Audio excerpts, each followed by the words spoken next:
नमस्ते, मैं doctor Anvita from Gastropedia clinic Noida.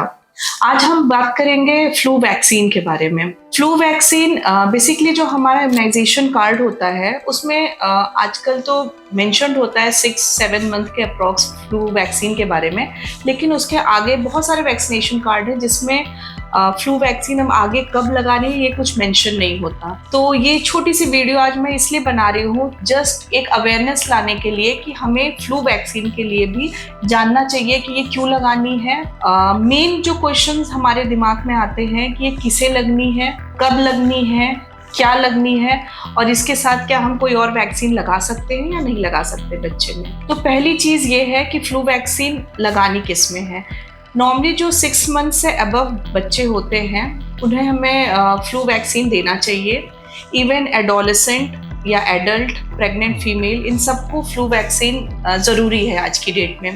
कई बार ऐसे वायरसेस हैं बच्चों पे, specially 2 to 5 year age group के जो बच्चे हैं उनमें हम बहुत कॉमनली देखते हैं कि रेस्पिरेटरी इन्फेक्शंस होते हैं, फ्लू लाइक इलनेस होती है, कफ कोल्ड होता है। Many viruses causes flu like symptoms, लेकिन जो इसमें सबसे ज़्यादा कॉम्प्लिकेटेड है, इवन फेटल भी है, वो है इन्फ्लुएंजा वायरस।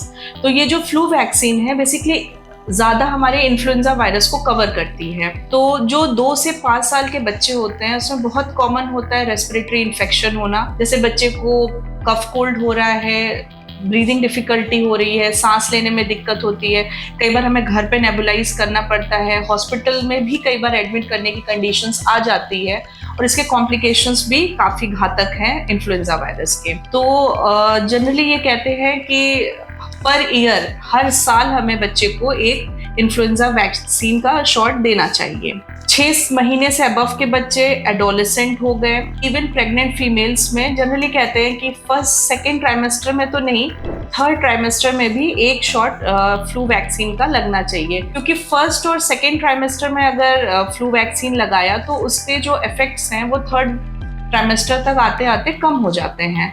तो अगर थर्ड ट्राइमेस्टर में लगाएंगे तो even the mother and the newborn baby दोनों थोड़े प्रोटेक्टेड रहेंगे इससे। फिर बात आती है कि हमें क्या देना है, कौन सी वैक्सीन देनी है। तो इस समय मार्केट में बहुत सारी वैक्सीन फ्लू की अवेलेबल हैं, लाइक फ्लूरिक्स टेट्रा हो गई, इन्फ्लूवैक हो गई, वैक्सी फ्लू 4 एडल्ट के लिए भी अवेलेबल है। तो हम इनमें से कोई भी लगा सकते हैं। अब ये लगानी कब है, मतलब साल में एक बार तो लगानी है, लेकिन कौन से मंथ में लगानी है।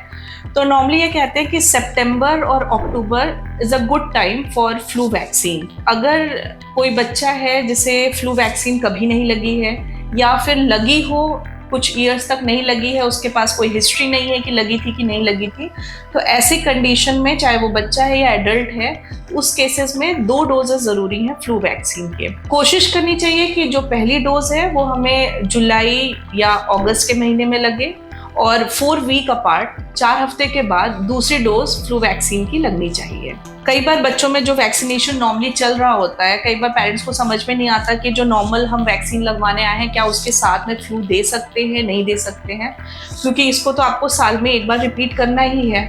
तो फ्लू वैक्सीन जो है ये रिकॉम्बिनेंट एंड इनएक्टिव फॉर्म में होती है और इसके साथ जो भी वैक्सीन लाइव हो या इनएक्टिवेटेड हो वो हम इसके साथ दे सकते हैं। फाइनली ये है कि फ्लू वैक्सीन के लिए उतनी अवेयरनेस लोगों में नहीं है और हमें हर साल फ्लू वैक्सीन लगाना है और इससे होने वाले कॉम्प्लिकेशंस से भी हम बच सकते हैं। Thank you.